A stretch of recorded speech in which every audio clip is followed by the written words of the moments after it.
first wave is now. Then is out right now. First wave is just left. 2023 marathon. All right, and here we are at the start of the men's race. We had a few technical difficulties, but we are looking at the live action of the men lining up. This is the 95th running of Mount Marathon here in Seward, Alaska, at the head of Resurrection Bay. These athletes are about to journey up Mount Marathon, 3,000 feet above the high tide line, North Pacific, and round the stars and bars, waving from the pole at the top. In just over 3 miles, they will return to the downtown drag strip of Seward, Alaska. I see the starters hand up, and we are looking for a great race. Holly, how are we doing? We have some big contenders on the line. David Norris comes to mind. Who are some of our top athletes for the men's race? This is really going to be a showdown between the Alaskans, headlined by David Norris, 3-time winner, undefeated, against the outsiders. Of course, we have some other strong Alaskan competition. Thomas O'Hara, the runner-up last year, Lars Arneson, who has won many of the mountain races so far, Lion Kopsak, who was 4th last year. We have a lot of Alaskan talent, but we also have a lot of out-of-state talent. Potentially headlined by Zach Miller, who is definitely a world-class runner. He was recently 6th at the 80K at World Championships in Austria. We also have Darren Thomas. He is returning for his 2nd time. He was 3rd in his debut in 2021. And I happen to know he is fit and climbing really well. He was just the runner-up at the VK, the vertical kilometer at the Broken Arrow race in California. We have Andy Wacker, who is a last-minute replacement for Eli Hemming. Eli and his wife Tabor were supposed to come up to Alaska, but they have been kicking butt and taking names all over the world. They were a little tired, but expect Andy Wacker to be in there. We've got the Irishman, Paddy O'Leary. He just won the Dipsea race. And he flexed his muscles at the 23K and the VK at Broken Arrow as well. Alex King as well, and then of course Ben Marvin. It's been a good day for the Marvin family. His oldest son Kobe won the junior race this morning. His wife Christy won the women's race. He's got wheels, especially on the road. We also have Bodie Gross, local Eric Johnson, Galen Hecht. The men's field is stacked. It really is, and if you're looking for those folks we just named in that crowd, they have already started. That is Wave 2, I believe. Some of the other notable names, last year's 2nd place was Thomas O'Hara. Thomas is a APU skier at Alaska Pacific University. He was 2nd last year to Max King, 2nd to the top, 20th on the downhill though. He was a little on his heels. I think he may be not satisfied with 2nd. Anybody who's in this race is going to be looking up to David Norris. He is undefeated in this race, really epic. He is our record holder. Took it away from none other than Kilian Jornet back in 2016. David Norris has raced the Mount Marathon, uphill, downhill, 3 times. He has won all 3 of them.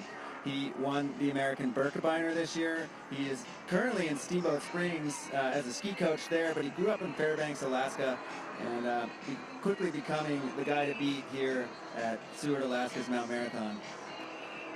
As the 3rd wave decides or gets ready to take off, let's talk a little bit about the conditions. You know, those have played into some of our technical difficulties. Thank goodness the rain has subsided for the moment, but it has been on and off all day. Surprisingly, the women's times were not that far off what they were last year in completely different conditions.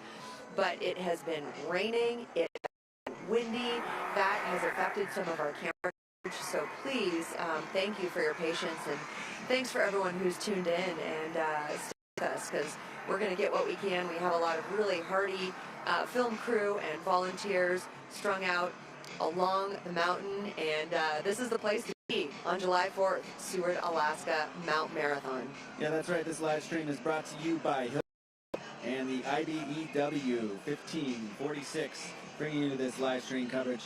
1547, thank you, Jeff. We got Jeff in the crowd, making sure everybody is keeping it straight and narrow here on Main Street, Seward, Alaska. That is Wave 3 lining up. 3 waves now for these adult races, and they are potentially ranked by some of their other results, so we wouldn't expect anybody from these later waves to be a contender in the first wave or the top 10. You never know, of course, that's why we do sport, but these are more of your casual dad life type warriors that we see at the line now. Of course, nervous as anyone else would be. It is very challenging. Holly alluded to how much rain we've been getting. The greasy mud is a huge factor, and to get through those woods and up into the scree, big hurdle to clear, getting out that greasy mud. They got to clear the streets first. There's really, in my opinion, 3 sections to this course. You got the streets that you start on. You need to be a good, flat earth runner, and you enter the trees up through the cliffs or the roots, and then you're into some real greasy mud before you start to the 3rd section. The top has a lot more rocks in it. You can get a little more traction, and then you sort of return in a figure-8 pattern through some street. Through the gut will take you there as the race moves through the mountain. So that's about where the juniors turned around this morning. They had their race at 9 this morning, and that is about halfway up the mountain. So unfortunately, we missed the camera action for Wave 1. Those were the elite competitors, the Alaskans versus the others. But we did have some friends at the start line, and they sent us a couple pictures, and just wanting to let you know, a lot of those elite competitors, even in this cold weather, cold, rainy weather, they are shirtless. So they are just wearing shorts. A little shout out to Christy Marvin earlier this morning. She wore a neon green tank top. That really helped us identify her. All these guys are going to look the same from the air. We're going to do our best, and just want you to know that we have a group working really, really hard to make this happen. Yeah, I see it at 48 degrees right now in Seward on my phone. It was 50, I think, earlier. So it appears the temperature is dropping. The subsided a bit, but I'm still looking up through some mist to see the top of the mountain. Earlier we had quite a bit across the hillside hitting those women warriors in the face. We'll see if that occurs again for the men, but certainly the water and the amount of foot traffic on the hill is going to make it real slippery conditions as we watch them try to get up through the native section. You know, we've already alluded to the Alaskans versus the outsiders, and that really just begs the question, how much does experience matter on this course? If you're just joining us, it's known as the hardest 5K on earth. I think I might agree with that. But one thing about Mount Marathon is that there is no one course that everyone has to take. You have to be at the start line, you have to come through that timing section at mid-mountain, around the rock at the top. So in these conditions, who knows? Andrew, I don't know, what do you think? Does course knowledge matter? How much does that matter? Do our Alaskans have a hometown advantage, or does it not really matter when you are world class and running professionally for Team Solomon or the North Face? Yeah, I mean, I think when you're fit and you can charge up any trail, but there's definitely some choices to make through the vegetation. A lot of trails kind of crisscross, sort of wind their way up through that vegetative section, kind of like a DNA straight. You sort of pick one right on the right time, then it goes back to the left.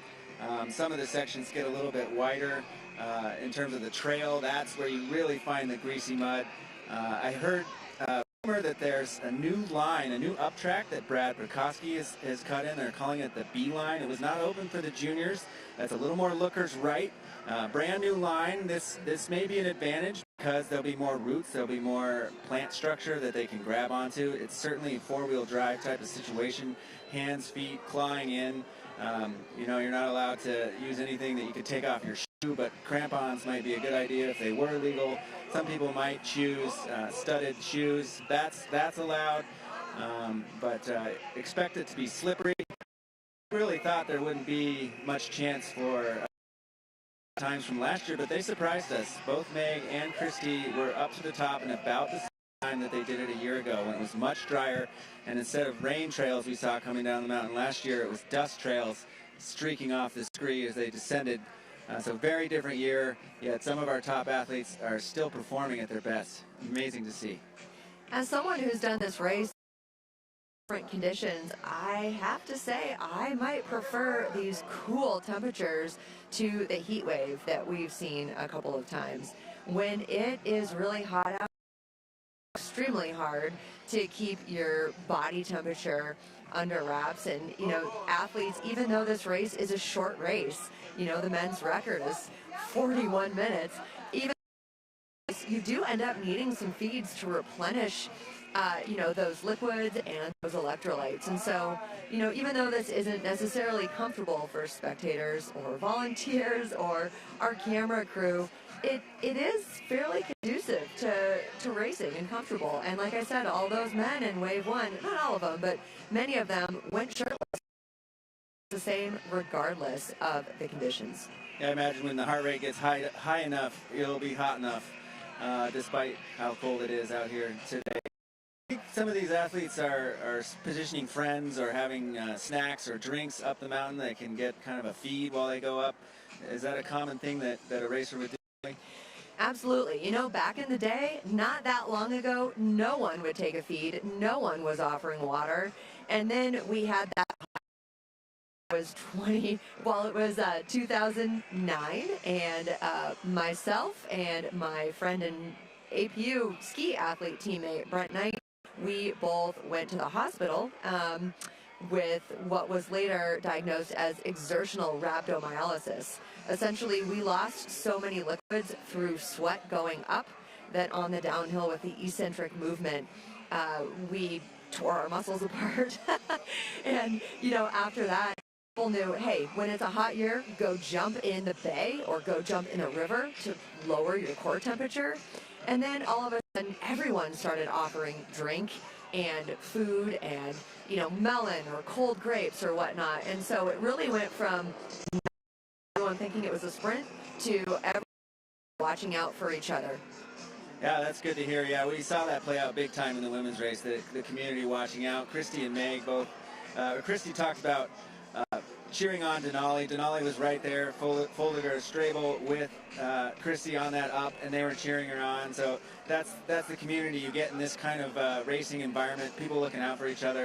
And we saw that play out in the women's race for sure. It's a good thing that they positioned the hospital emergency center right at the base of the hill. You have no choice when you're coming off the mountain but to go. If you do need medical care, it is there. So we are looking at mid-mountain here. It's a little bit hard to tell what's going on. Last year, Max King of Bend, Oregon, who won the race, came through mid-mountain in 17 minutes and 16 seconds. So that's a little bit less than 4 minutes from now. We can expect to see some of our race leaders. We have a really deep men's field this year, so I'm not going to be surprised if there are a lot of guys together. Yeah, the way I see it is David Norris is the guy to beat. He's been undefeated in this race. He's never lost. He is the Grandmaster, is known Grandmaster Norris on Instagram. And he is going to be the guy to beat, no question about it, even though he was not on the start line last year. So beyond that, I'm looking at a bunch of dark horses. Can Lars finally get above his third place finish that he's been stuck at? Can Thomas O'Hara chase down David Norris on the downhill? I would expect Thomas to be able to hang with David all the way to the top. They're both in really good shape right now. They duked it out in the Birkebeiner, and now they get to duke it out again here in Seward, Alaska on the 4th of July. So watch for Thomas O'Hara, David Norris to be near the top. Another dark horse I'd like to point out, Trayson Knopp. Trayson used to be a skier of mine at UAA. He's gone full running mode now. He's the boyfriend of Claire Rhodes, who had a great race in the women's. He's a dark horse for sure. He, I think, got 12th in a trail running championship recently. He's the 50K Resurrection Pass record holder. About 6 times longer this one. So that brings me to an interesting question, Holly. This is not really a sprint, and it's not really a distance race. So where would you place this in terms of endurance sprint? What kind of competition is Mount Marathon in terms of the time and terrain you're out there for? Well, in trail running, it actually doesn't get that much shorter. I feel like we're seeing this tendency to go longer and longer and longer as ultras grow more popular. Zach Miller, who's potentially one of David Norris's biggest threats, just ran an 80-kilometer race, right? And so all of a sudden 41 minutes feels like a sprint. There's definitely some time to, gut it out and get tired on the. I will tell you, you don't want to lose a second or make one mistake on the downhill. So in a lot of ways, this does feel like a sprint. There we're getting a little foggy picture from the mountain. It's, again, a little bit hard to tell what is going on. We should be getting some splits here in just a moment. We're almost up on 16 minutes. Like I said, Max King, who was the winner last year, came through mid-mountain. So we will get an idea of what the pace is. I know we got a drone shot online, so this is great news, and I think I'm seeing some racers coming up through some of that vegetative brush. They have not reached the halfway point Holly was talking about for a time check, but we are seeing racers now from the drone. If those are indeed the leaders, I am shirt, not skin. And if it is a white shirt, I believe that will be David Norris. He was wearing a white shirt. His sponsor is On, and he was representing them. You just saw him go from running to hiking to running with David Norris yesterday. He has since relocated to Steamboat Springs. He has a little bit of an altitude effect, but he's talked about entering running races in the lower 48 and just finding it to be not his true jam. He really is a mountain guy. He loves to hike. He loves to activate those skier muscles, right? The glutes, the hamstrings. And so there is a good, that's David Norris, but we are not going to get full confirmation until we get the splits. Yeah, and I think we got a shirt guy with blue shorts in the back, and we'll see if we can figure out who that is. If it is shirtless with blue shorts, that may be Darren Thomas. Once again, he was third in his debut 2 years ago. He just came in second kilometer in the Broken Arrow race in California. We know that he is a climber, and so, there, we're seeing him. Yes, I believe that is Darren Thomas of Reno, Nevada. Right there at the bottom of your screen. So then David Norris will be in the white shirt, black shorts, pushing off his knees. He's approaching the junior turn on the up track. So this is turning into a race. You can see a few hardy people out there offering some cheers, offering, it doesn't look like anyone's offering water or anything like that yet. We are already behind the pace of last year. We haven't gotten to our check yet. Last year, Max King again came through this time check at 17:16, so we are already over a minute behind that. But maybe much about time. It is more about strategy and having a good race. Yeah, I imagine you could burn a lot of energy if you're just slipping and sliding all over there. These guys are more into the rocks now. They should have some better traction to work with as they work their way up. David Norris just got into town. As we said, he lives in Steamboat Springs, Colorado. He was born in Fairbanks, but he raced in the Cirque Mountain Series race Saturday. He came in second place, so he put in a hard effort. It was more of a running race than an uphill, hike climb type race like this is. But that's racing, and then you got to get on a plane. He took the red eye that night and flew to Alaska. And I got to see his family. They were out in the restaurant. His family came down from Fairbanks, so he's happy to be here. It was a big weekend for him, and there he is right now, four-wheel drive up through that broken shale and working hard. He's got a sizable lead, but it's not over yet. If there's one thing that we know about David Norris, it is he's fit. And you talked about him racing just a few days ago. And guess what? When you're that fit, you can do that, right? You can have those back-to-back efforts and recover from it. It's really. So there are the blue shorts of Darren Thomas. We are trying to figure out who might be in third place. We should get some splits here rolling pretty quickly. It's a little bit pixelated, so it's... Okay, so we have David Norris leading, Darren Thomas second, and Lars Arneson from Anchorage, Alaska is in third. Lars hit that mid-mountain time check at 19:43. He's just under a minute off David Norris, 23 seconds off of Darren Thomas. We know that Lars is hungry to get up there. He has been third before. We know that he is looking to best that time. We know that he is fit this year. He has won a lot of the Alaska Grand Prix races, and he is in full-on go mode. So he's ready to do whatever it needs. We also see a lot of racers coming through here, so it's going to be tight. Still looking at just 3 through that mid-mountain time check. No one else has clicked that just yet. We'll bring you that information as it comes.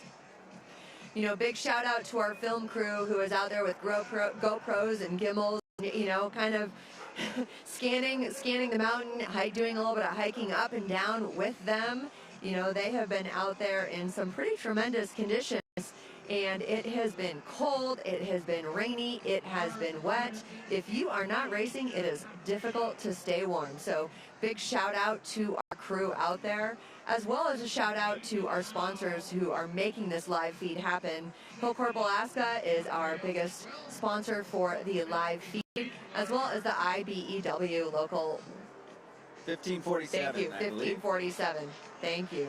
Thanks to both of those groups. Shot.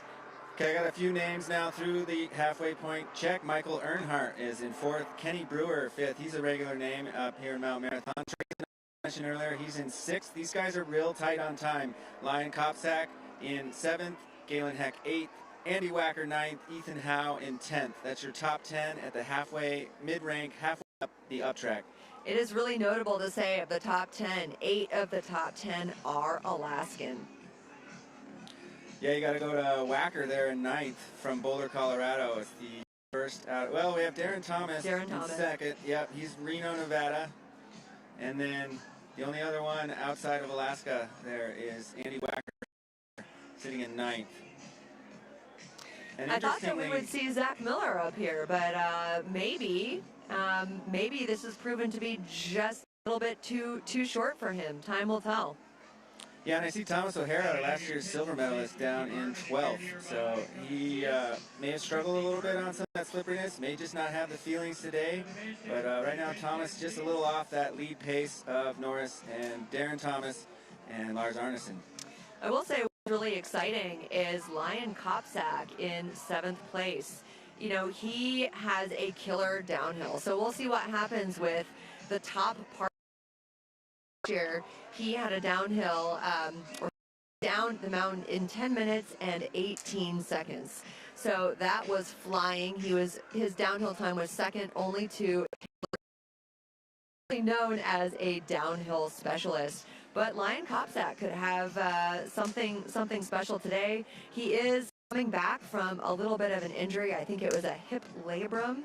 But I was talking with someone who knows him well, saying that, you know, maybe in disguise, because it makes you sometimes you focus on other things, and in this person's perception, he is fully healed. Also really cool like little tidbit about Lion is he is a race director himself. He took over the Bird Ridge race, which I would say is maybe the most exciting race behind Mount Marathon in Alaska. A lot of too. Some of the other notable names that are rolling through now. 16th, Ben Marvin. We talked about his family earlier. Son won the juniors and wife won the women's race. Patty O'Leary is out visiting. He won the Beta Breakers race? California, San Francisco.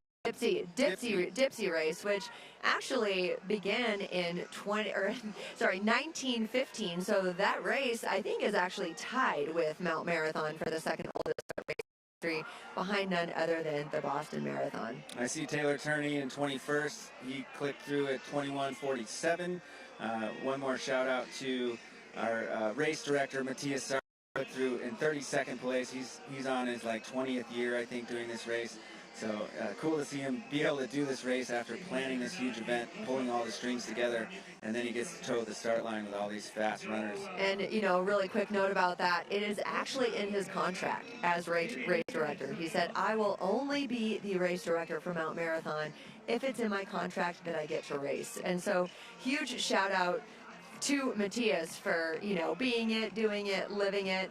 And I can't imagine going out and putting this effort out after the stress of being the race director for an event as big as this. But kudos to him for making that happen. Yeah, I saw him just before his warm-up. He was shivering with his credentials on, helping the women's race, you know, tie up loose ends. And there he was shivering with just under an hour to go before his own start. But he makes it happen. And this really wouldn't happen without guys like Matthias who pull all that stuff together. It's a huge undertaking, and the town of Seward really blossoms with this race. So many people come and check it out. Many casual sports fans that maybe wouldn't normally pay attention come to Seward just for this. They make it a yearly tradition. You can camp right on the ocean. There's a fireworks show at midnight, which wakes up all the racers when they're trying to get a good sleep for their morning. And lots of festivities, including a fish toss that they do. And I think we're getting word now that might be David Norris at the top. The leaders are really getting close to the top of the mountain now. So hopefully we'll get some updates from there. If not on video, certainly from the timing. I know some of our timers, Mark Iverson was dealing with what he called gale force winds at the top, was blowing some of his equipment over. So not all the women clicked through at the top. We'll see if we can get some men's times though, and we'll relay that when we have them. We're 26 minutes into the race, and last year Max King, who won, rounded the rock. So we still have a few minutes to go. In the women's race, we talked about all those false summits. So if you look towards the summit of the race trail here, you can see how it bumps up and then levels out, bumps up, levels out. But this is a great shot of the the line of men going up. Once again, there is no one way that everyone has to go. So it's kind of like pick your own line. It looks like a lot of the men are following each other and choosing the same line. It is not mandatory that you do so. Yeah, and that I think is the traditional up track that we're seeing these gentlemen take. If you look to the right side of your screen, no one's there yet, but that's going to be the down track, that big, wide open scree field. That really makes this race possible. This whole race started as a bar bet, thinking that somebody could get to the top and down in an hour, and it just seemed feasible. And it wouldn't be without that scree field, because you can send it down that scree field. Lots of pillows. You have cushions, kind of expected cushions beneath your foot that absorb the impacts, and you can really go into sort of out of control running. It's just a matter of how out of control you want to be when you're in that free-falling descent. I will say sometimes it's pillows, and then sometimes it's soft, and then all of a sudden you get a hard step. It changes. And it really throws you off. You know, if you're not careful, it can really cause you to fall. You know, we've had lots of people do falls, and you roll out of it and keep going. We've also had some years where there's a huge snow field on the descent, and people have actually done really fast glissades on their back, or even a standing glissade to descend at least this first part of the mountain. And I will tell you, I have done all the conditions, but it is really quite scary being going like really fast on the snow, and then the transition from the snow to the rock. I think we heard from Christy Marvin too, who's a total race veteran, saying this is the hardest conditions she's ever had to race in this year, with all this rain and slick. The mountain is looking beat up. We have a nice drone shot of the top part of the course. Like I said earlier, the top, what we're seeing there is maybe not quite the top. It does roll over. We're 29 minutes into Wave 1, and last year's winner, Max King of Bend, Oregon, rounded the rock at 32 minutes. So we will get a chance to see what kind of pace these men are on. Again, you know, some of them may be thinking about time, but a lot of them may be thinking about strategy. Yeah, and speaking of Max King, he wanted to come back, and I think he tried to lottery his son, and his son didn't make it, so he ended up in a campground for the 4th, but he is looking forward to come back. He has mentioned specifically he'd love a David Norris rematch. It didn't happen this year. We will wait and see if that chapter unfolds somewhere down the road. Right now, David Norris will look to take his 4th win. He is chased right now by Darren Thomas, and we're going to get some updates fairly soon as they get to the top. We should have a few more timing information to relay onto you. Speaking with David Norris, he, of course, wanted wanted or hoped that he would have a nice lead at the top, so he didn't have to do anything too risky on the downhill. We know that he is totally capable of having a smoking downhill, and I think he'll pull out whatever he needs to pull out to do whatever it is he needs. If he wins today, he will be 4 for 4, and he will continue his undefeated streak. It was looking good for him leading this race so far, but he never know what Darren Thomas has in the tank. We know he can climb. We don't know a ton about his descent. Guess is that he's a better climber than descender, but we shall see. Is a really good downhiller. Last year, he was third, so behind Taylor Turney and Lion Kopsak, I believe. So his downhill is 11:01. That is smoking fast. We know that he has a downhill in his body, in his legs. We also know that Lion Kopsak, who came through at the midway point in 7th, has a great downhill as well. Last year, he was 10 minutes and 18 seconds from the top to the finish line across from the Yukon Bar. You know, some people look up at this mountain and they only dream of getting up it. And here these guys are doing it in 41 minutes and the descent in 10, 11, 12, 13 minutes. It's pretty incredible. Yeah, and we see that pushing up the mountain. They're all in a line there. They're pushing off their knees. The lungs are starting to burn. The quads are no doubt burning. My lower legs, I think, would be gone with feeling. My calf muscles would be way too tight, and the Achilles way too tight to try and hang with those fast guys. What's it like to be pushing up, get to the top, and now you're like fighting the down, and you're trying to control your speed, so it's like a different muscle push. What's that feel like to make that transition at the top? It feels bad. Yeah. I'll just say that, right? You worked so hard on the uphills, and the uphill was my strength. And so here we see David Norris coming up to the crest.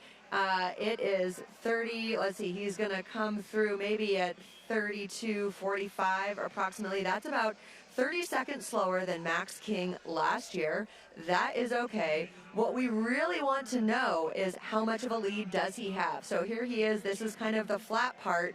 And then, you know, I always think of this part as kind of jumping off of a cliff, because it really is. You're jumping off of a cliff into a very, very aggressive descent. Yeah, I mean, he had 24 seconds on Darren Thomas at that midway point on the up track. So now he's at the midpoint point of the entire race. So it'll be interesting to see if he has put any more of a gap on Darren, or if Darren's been able to hang tough. We will see. We're hitting refresh on our timing. Nothing up just yet. Okay, we have David Norris through the uphill in 32 minutes, 43 seconds. 32:43, you know, that's probably nowhere near David's best, but that is okay. I mean, right now he is leading the race, and we're trying to see if Darren Thomas is close by, and we just want to see how big of a gap does David Norris have. How much is he going to have to push it? Here we are. There's Darren. Pixelated picture, but that is Darren Thomas with those blue shorts. Really helpful that he is wearing those. We're going to get a split here that we'll have for you in a moment. Yeah, it's going to be just under 2 minutes, so that's a pretty good lead that David Norris has to work with into the down. Somebody's really going to have to get Sendy to catch that in such a short distance, really, at this point, back to Main Street. Right now, my bets are on David. He doesn't suffer with the downhill. I don't think he suffers with the road either. Someone would have to pull something really, really special. Here is some good footage of the descent. I believe that is David Norris, that little white dot. I think that is his shirt. You can see he is moving quickly. We have you know, a little bit of a delay in the camera, but it's really cool that we have this footage thanks to the whole crew who is out there getting it for us. I am hoping that the descent right there is really soft. Sometimes the rain has the tendency to soften things up, so it can help in certain instances. And look at him streak down the mountain. Boy, I would love to be a fly on the inside of David Norris's head. He's such a cool customer. Every time I talk to him and hang out, it's like if he won, he's cool and calm. If he got fifth, he's cool and calm. I think that plays a lot into strengths. You enter a flow state when you're on that edge of out of controlness. I think he finds that state really well. I think that really gives him an advantage for descending quickly, efficiently, and safely. So right there, he's entering into some of the greenery, and if we refer back to the women's race, Meg and Akuma took this lower line. Christy Marvin took the higher line. Here we have David Norris taking the lower line. He's about to come to the crossover, which is right by mid-mountain. He is going to run through the men's field, so it's a little bit of an awkward moment when you're winning the race and you're kind of dodging those going uphill. It's like hitting a busy intersection with no traffic lights. Maybe there's some hardy volunteers probably out there gonna give a holler and say, winner coming through. David Norris about to make the crossover. Pretty much makes a figure eight at this point. This is the middle of the figure eight. There's the crossover. So now he is headed into the main scree slope, and you can see all the climbing up. They can see him as well. He is moving. I don't see Darren Thomas catching that pace. He is flying down the mountain. I mean, it's a little early to say this, but he might be putting on a bit of a clinic. So David Norris with a healthy lead. We have Darren Thomas of Reno, Nevada in second. And confirmed Lars Arneson is third to go around the rock and the flag at the top. But he has, you know, he's a ways behind Darren Thomas as well, about 1:20.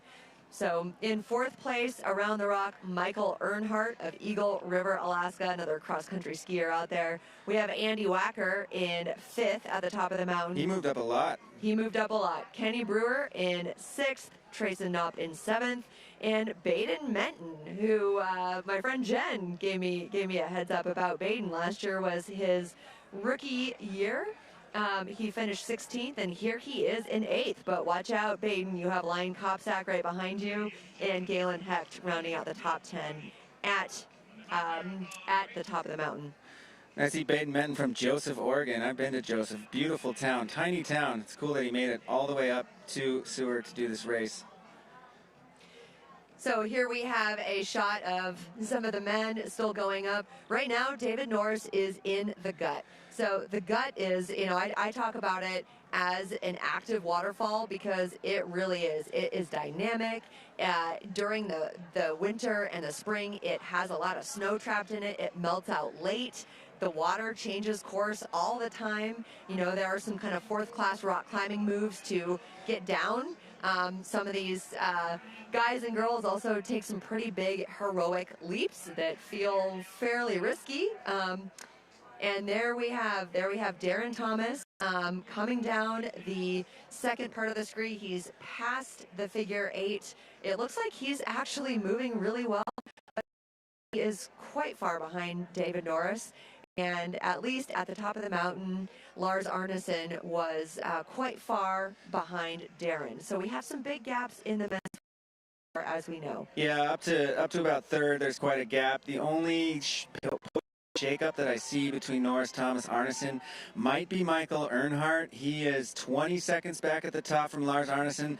So if he can send it as lower than Lars, we know Lars is a good descender, but Michael may have a chance to bump Lars out of the podium if he really gets going on the downhill.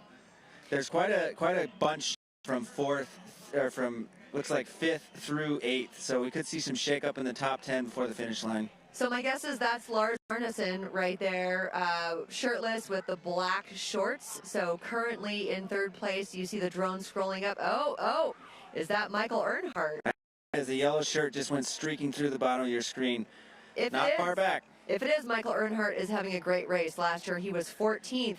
His uphill was 20th. His downhill was 11th. And so, you know, who's to say? On paper, he is not as quick of a descender as Lars Arneson, but that shot that we got there, it seemed like he was making up time. Yeah, we have no time checks on the down, so we are just going to be waiting with bated breath. It's getting exciting now. David Norris looking like he's on his way to his 4th victory in 4 tries. Another commanding performance from David Norris.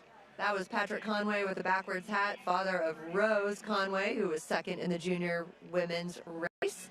And right now, there's a big part of me that's waiting to hear that siren. You know, David Norris, in theory, should be popping off the cliffs any moment.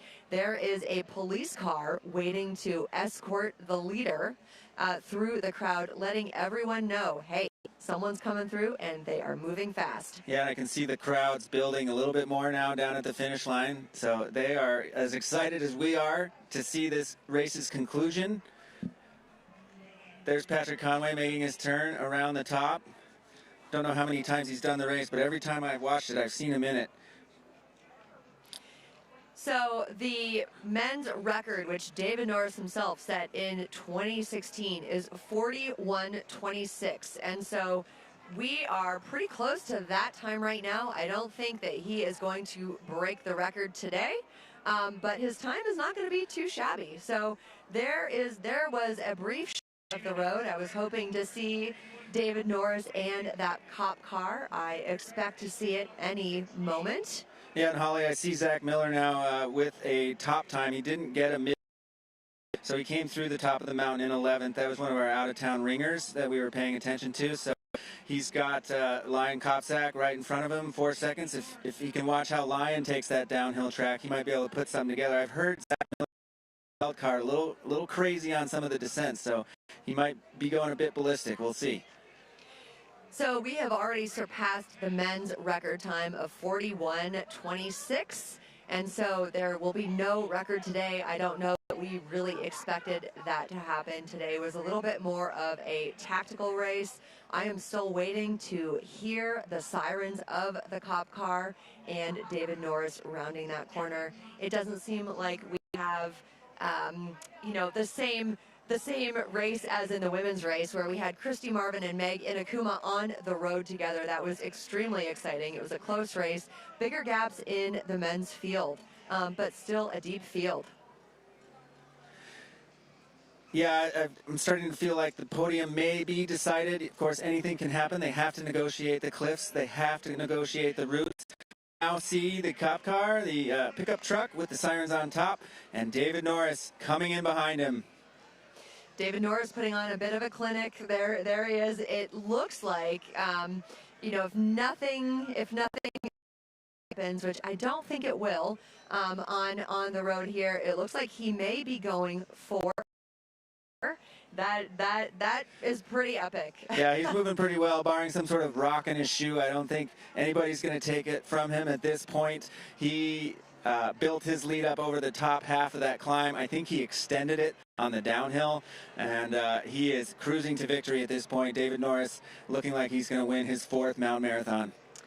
Darren Thomas was in 2nd. It looked like he was moving well on the downhill. If that ends up being his final place, that's an improvement upon his Mount Marathon debut 2 years ago, where he finished 3rd. So really solid for Darren Thomas.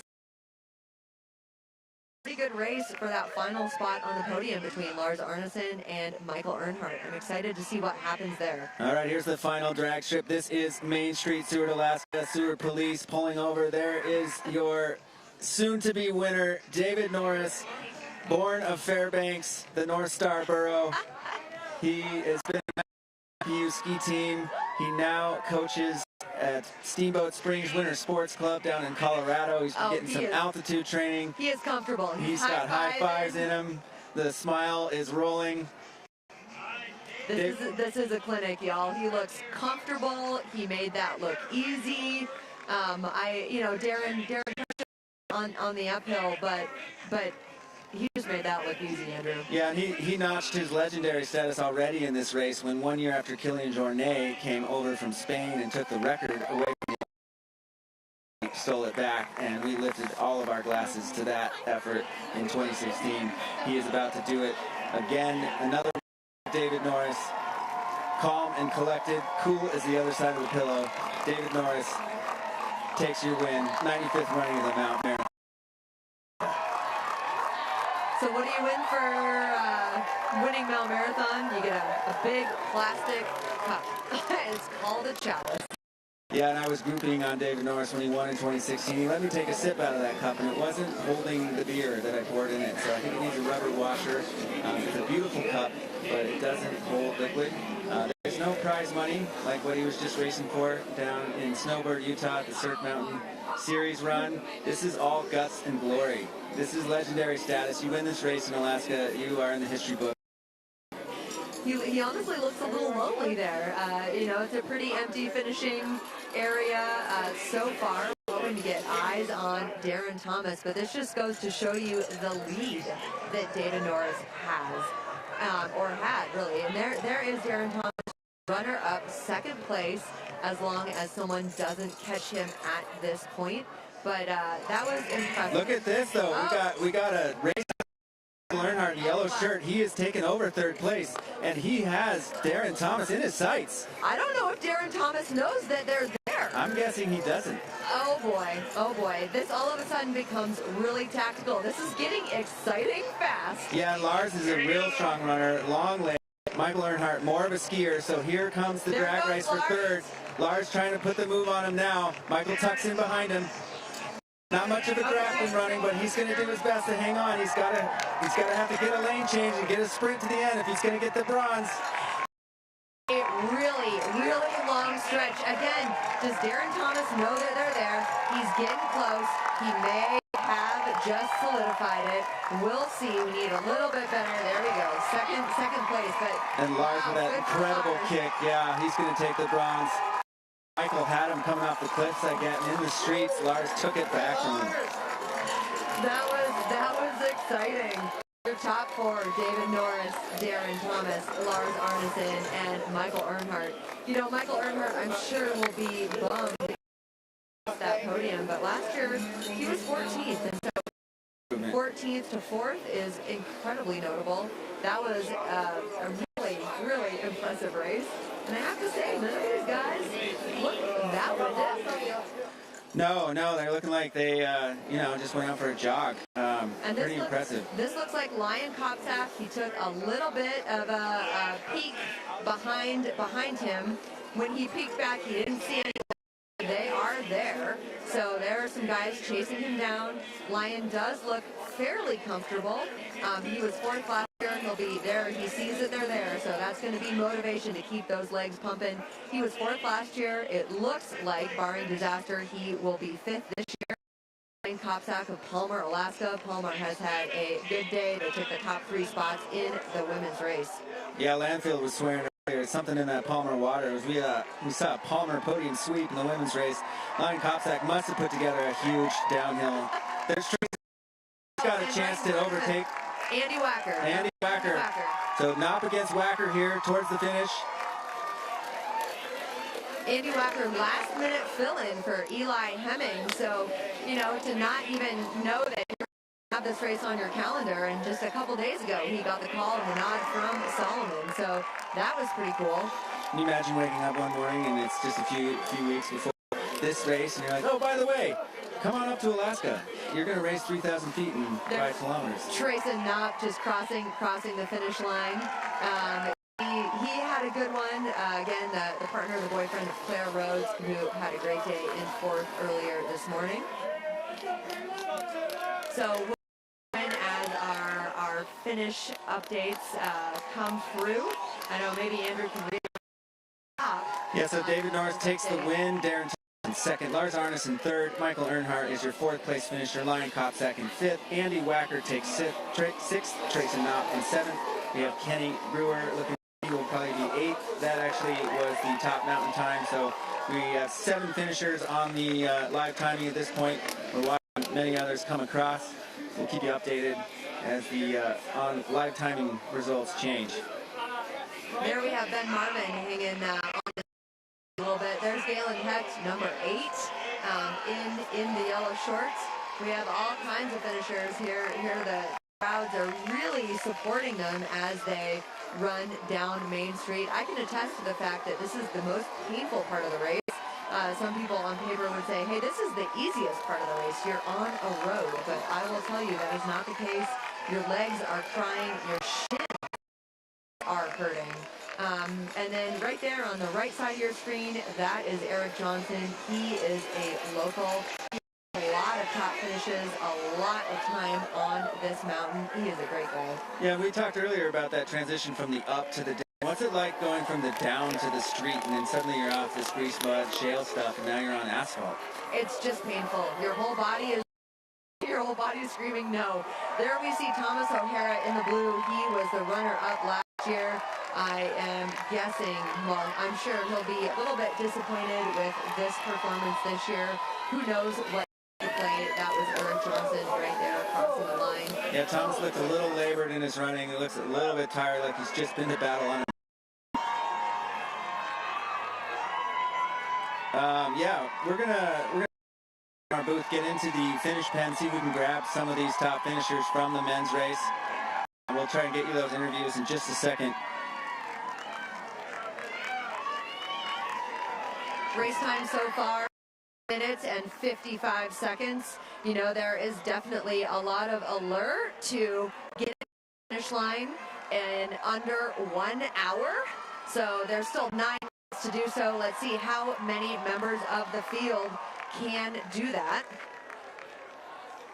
Yeah, we see the congratulations being spread around the finish pen here. Brewer with his back to us. Kenny Brewer's been doing the race for a number of years at this point. See if we can get some updated results on the top 10 for you.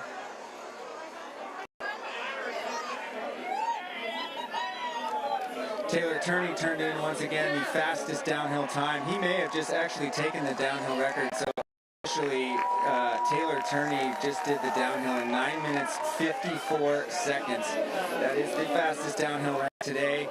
I'm going to call it unofficial right now, but if that time stands, that is the new downhill record for Mount Marathon. Sent it 2023 through the rainstorm.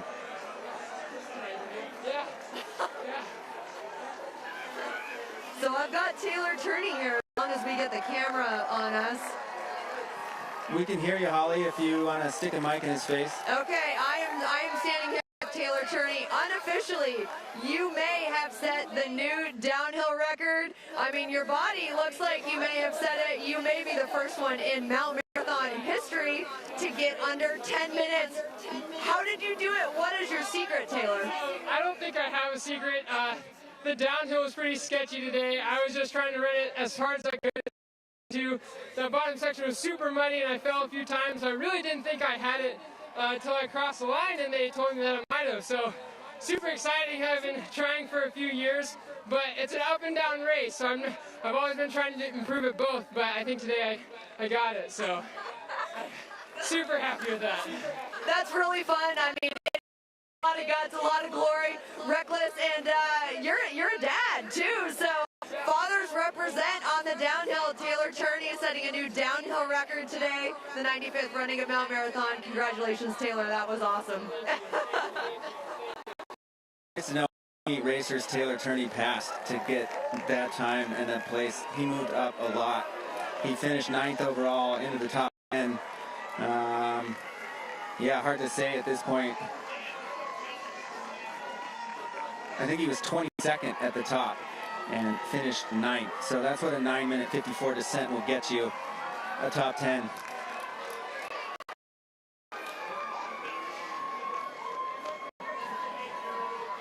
So I'm actually standing here at the finish line with Darren Thomas. He was our runner-up in the Mount Marathon race today. I'm looking for our camera. She's somewhere around here.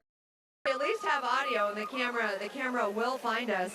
Darren, this is your second time at Mount Marathon. You had an amazing climb here. Here's our camera. You had an amazing climb. You showed those chops of the VK at the Broken Arrow, you know, just a little while ago. What do you have to say for your second time back at Mount Marathon? I hope to make it a 4th of July tradition. I love this race. I had to miss last year because of injury, And there's a lot of question marks even going into this race, but once the gun went off, everything happened, and it ended up really well. So.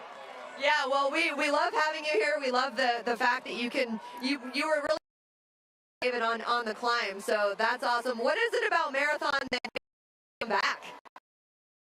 The vibe, the energy, like coming up the cliffs, everyone screaming, coming down this whole street. I haven't really experienced that in trail running in the U.S., so it's great. It's definitely a special vibe. It keeps people coming back, and you know, hopefully we can get some more outsiders, right, to see if we can take down those Alaskans. Yeah, try to get some more Nevadans to come up. I think I'm the only one. Yeah, right on. So your debut was third. Today you were second. So who knows if that trend continues? Maybe you'll notch a win one of these days. Yeah, I'll be back. All right, thanks and congratulations. That was Darren Thomas, your second place finisher out of Reno, Nevada. I don't know if there's anything as steep near Reno. I know they've got the Sierra Nevadas, but to be able to train for Mount Marathon down there in the Intermountain West, it takes some dedication. It's such a unique Mount Marathon, and he certainly doesn't have the grease mud or the sideways rain down there as often as we get in Seward. Big day for Darren Thomas, in from out of state in his sophomore camp, a silver medal. So I'm actually standing here with Lars Arneson. If we get our camera here. So Lars Arneson, third place today. You had a great climb, and that sprint that you put on Main Street, you and Michael Earnhardt, that was awesome. Like, talk to me, what was going on in your head when you made that move? And it was decisive. Yeah, he blew my gut, so I knew I had to make a move, and I didn't want it to fight him the whole way in, so I knew I had to be pretty decisive. Yeah, that was the thought. Got to make it now. I saw you drafting behind him, right, for a moment, and then when you made that move, it had to be decisive, and you did it. You threw down. That was awesome. What were the conditions like out there? You know, it was a lot drier than the women's race. How slippery was it? How soft was the downhill? What can you tell us about the conditions on the mountain? Yeah, it was really slippery on the way up. Once you hit halfway, you know, you get in the gravel, and it's a little bit better.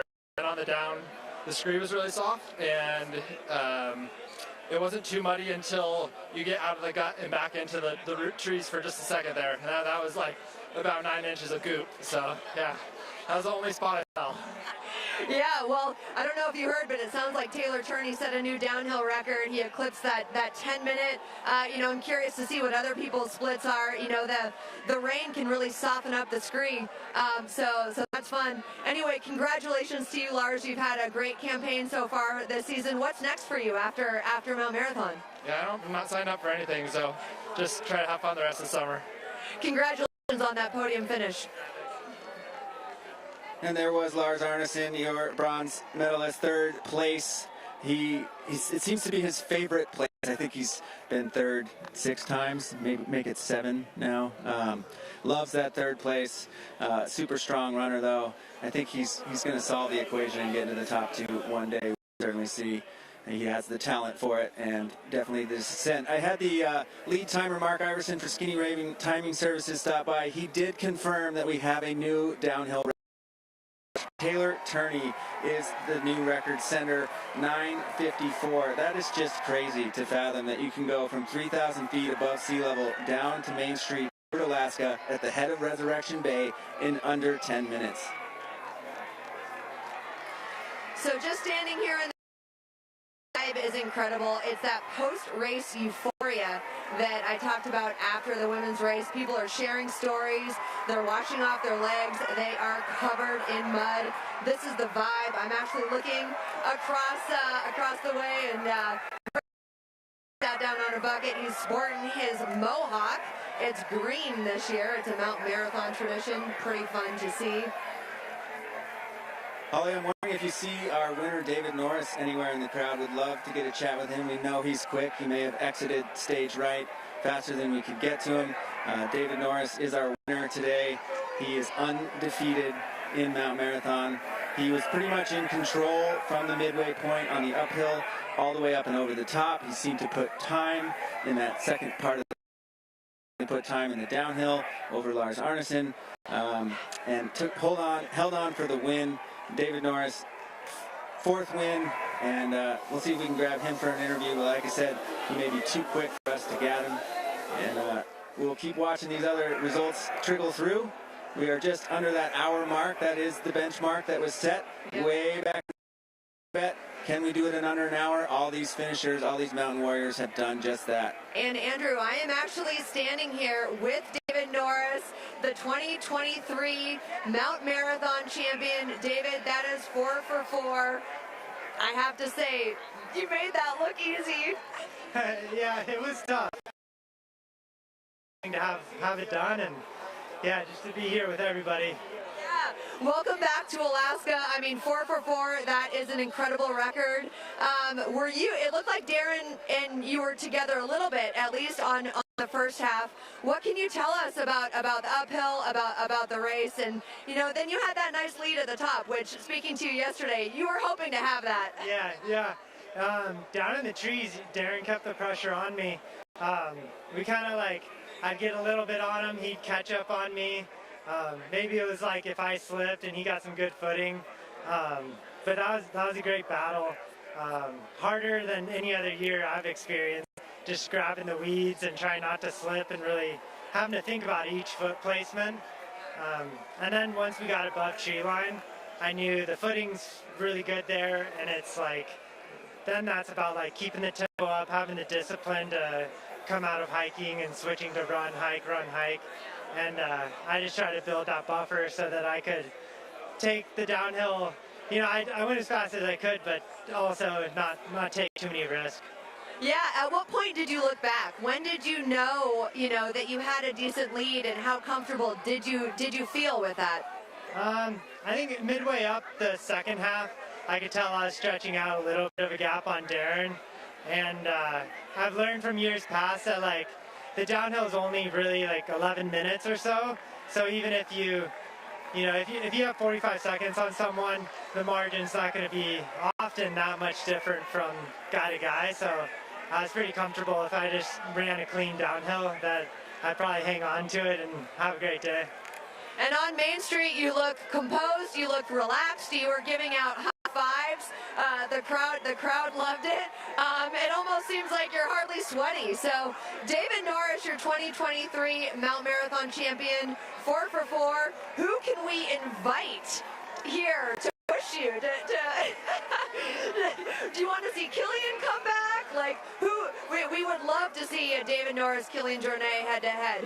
Who else can you call out and invite him right here, right now? Who do you want to race? I mean, those guys on the Golden Trail races, like Remy and David Mangini. But Killian, I think everybody would love to see Killian. So you guys heard that right here. David Norris just officially invited you to Mount Marathon. Let's see it next year, 2024. Right now, this guy's 4 for 4, undefeated. Congratulations on another great race. And thanks for coming home. Thank you. I'll hand it back to you, David. Thanks, Holly. Yeah, and I think we have Jeff Landfield now in the crowd. He's found some people to interview. We're going to kick it over to Jeff Landfield now. He's got some spectators, and there he is, Jeff Landfield. Take it away. Hey, folks, we got some ladies here. They're wearing some amazing hats right here at the finish, and a big group just came in, and some more coming in down the way. But 4 ladies, your first Mount Marathon race, right? Yeah. First one is crazy. What are your thoughts about the women's, the juniors, the men's? What do you think? I think it's really cool. I think it's a great thing to do. It brings everyone together. Energy right now when these finishers are coming in. I mean, pretty screaming. It's kind of a really good atmosphere. What do you think about the little chilly, little rainy? You look like you guys are having a good time with the hats and maybe a couple drinks? We're just gonna have summer, regardless of the weather. Yeah. And you're from Texas, right? Yes, I am. What do you think about our summer weather? It's cold. I never thought, being from Texas, I'd be wearing a hoodie in July.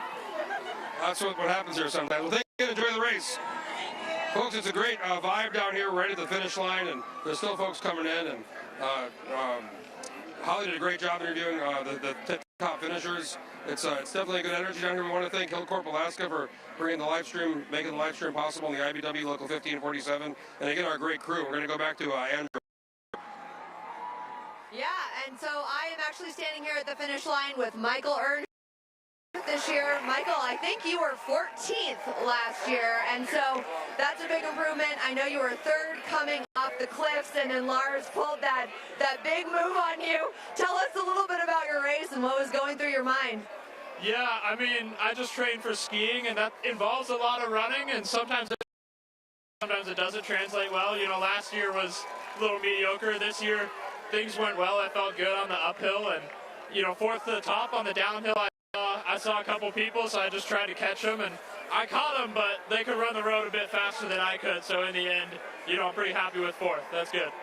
Yeah, fourth in arguably a very deep field. You represented skiers, right? A big nod to that, and an improvement of 10 places. What can you say about the finish line vibe here? It's basically a big reunion of friends, isn't it? Awesome. I mean, I know so many people here from, you know, school, like racing in high school, or my current teammates, or, you know, people I've met across the country, whatever it is, but everyone's just super friendly. It's one of the greatest groups of people you could get. Everyone's happy to see each other succeed and, yeah, just share their stories. It's great. Well, congratulations on that great performance, and I hope you have a good celebration the rest of the day. I'm going to kick it back to my buddy Jeff Lanfield, who I think another interview. All right, I'm here with Stephanie and Amy. They're some race volunteers. Thanks for being here. Thanks. It's a great day for the 4th of July. Now, tell me how much kind of work goes in. I mean, there's so many people and so many volunteers. How much work goes into this? We're starting about just after the new year. Just getting just a lot of moving parts. Just trying to figure out if we're going to do any rule changes. Processing the registrants is a huge deal. There's so much that goes into who is allowed to be back in the race, and those rules have evolved over the past 15 years, and really dramatically within the past 5. How long have you been doing? How long have you been volunteering for the race for? Wow, probably on the committee. Took a gap, so it's probably about my 10th year on the committee, I think. How many? Do you have an idea of how many just total volunteers there are for the whole race? 300 or so. Yeah. 300? Yeah, between the juniors race, the women's race, and the men's race, and that probably includes people like that aren't even on our volunteer sign up, like the sweepers that follow racers up the mountain to make sure everybody's through points.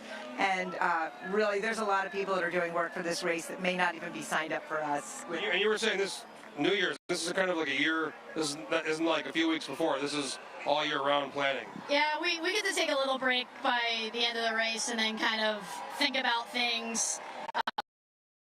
Hits, we kind of ramp back up. We have like Zoom meetings, we meet in person.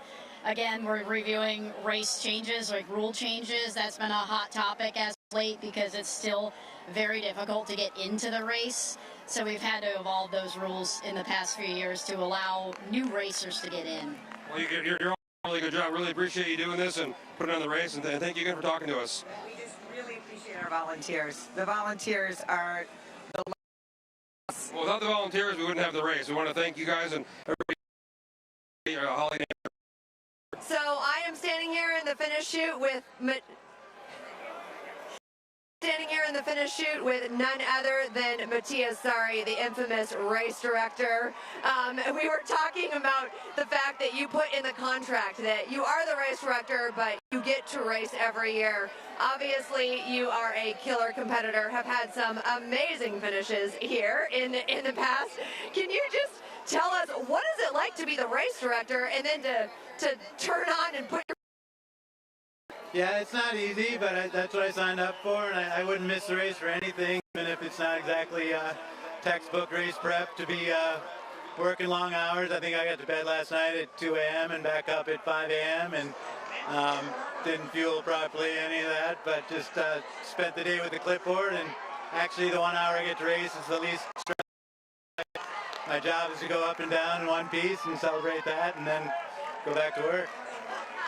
So you heard it, Matthias on 3 hours of sleep, you know, putting months of preparation into this event, and then exchanges his clipboard for the number. Big kudos to you for making Mount Marathon what it is. You put a lot of heart and blood and sweat into this race. Luckily, not too much blood today, just a lot of dirt, but huge kudos to this guy right here. And Andrew, I'm going to send it back to you for a moment.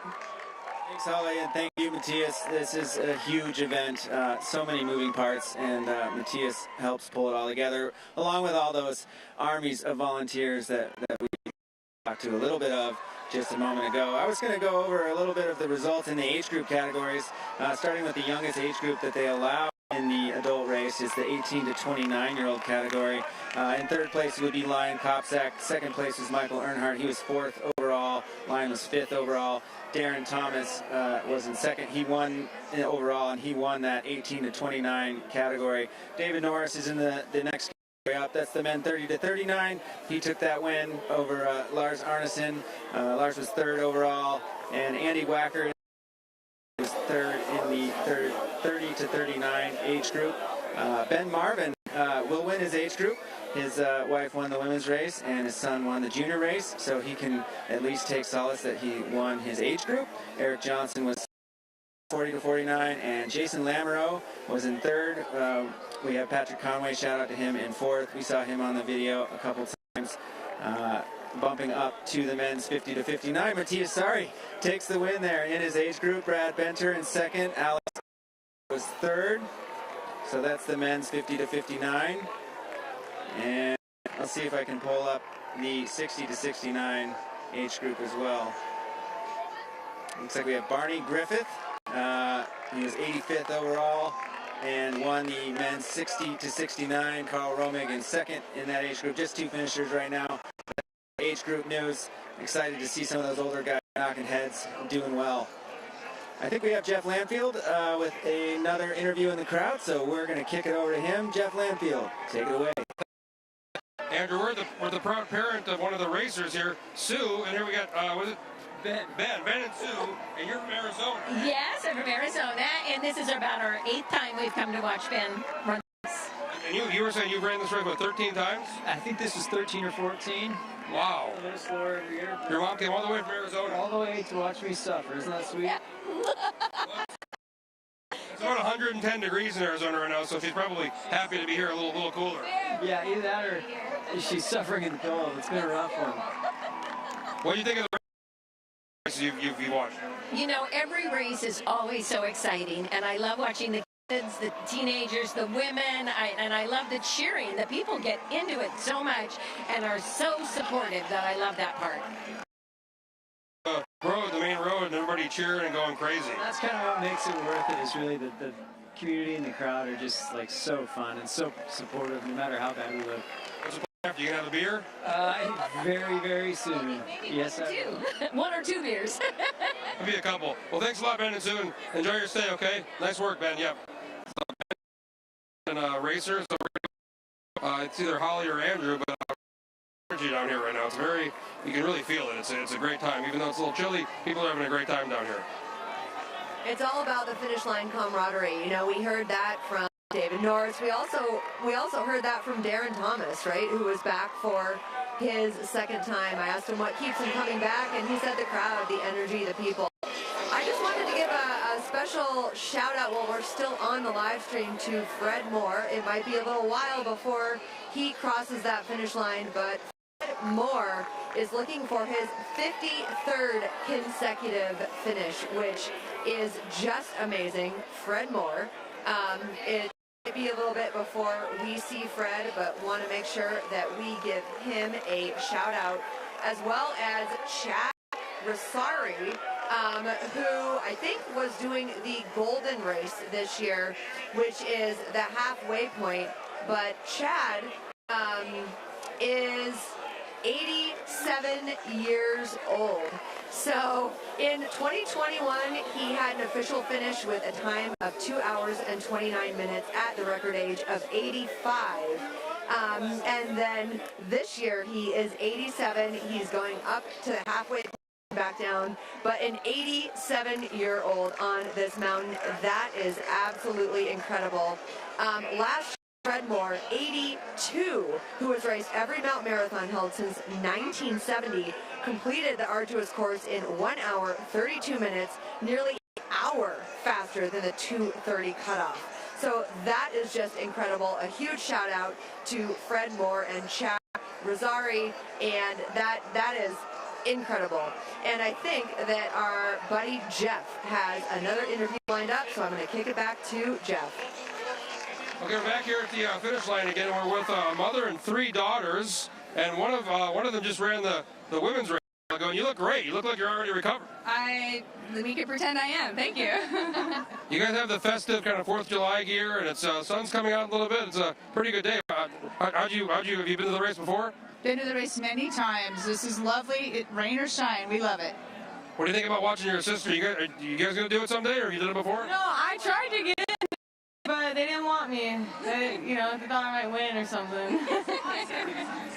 Someone sponsor me, give me the race. What about you? I'm just here as a spectator and support I'm also here as a spectator, so I'm with you on that one. the race, but I'm proud of her, so. My Christmas gift to her was a lottery entry this year, so I'm going to do the same this winter. Hopefully. Well, congratulations, and nice talking to you, ladies. Yep, have a good day. Folks, again, we want to thank Hillcorp, one of our premier kind of main sponsors for the live stream. Also, the 47, Holly and Andrew, great job. Our crew, people over the mountain, mid-mountain, the sun, drones. It's been a really great thing. Again, Hillcorp and the IBW Local 1547 and our great announcers and our great crew for making this all possible. We're going to go back, and thanks again for watching. We had the junior race, the women's race. It's been a great day. We've all had a really good time here, and the energy in Seward, it's just pretty amazing. So if you haven't been down here before for the race in the 4th, come down and check it out next year. Yeah, thanks. Has been another crazy and incredible edition of Mount Marathon, the 95th running. We are 5 years away from the 100-year anniversary. People are already starting to look and talk about that race. We had David Norris calling out names for future competitors to come and toe the line here. The shots have been fired across the bow. If you're watching and wondering if you can do this race, if you might have a chance, if you can take down Darren Thomas, come on up to Alaska. Let's see what you got. There's 3,000 feet of vertical between you and the finish. Just go up and down, race into Seward, Alaska. Look at this crowd. The energy is hot. We thank you for staying with us. Thanks to Holly for awesome interviews. To have her knowledge in the pop-up tent announcing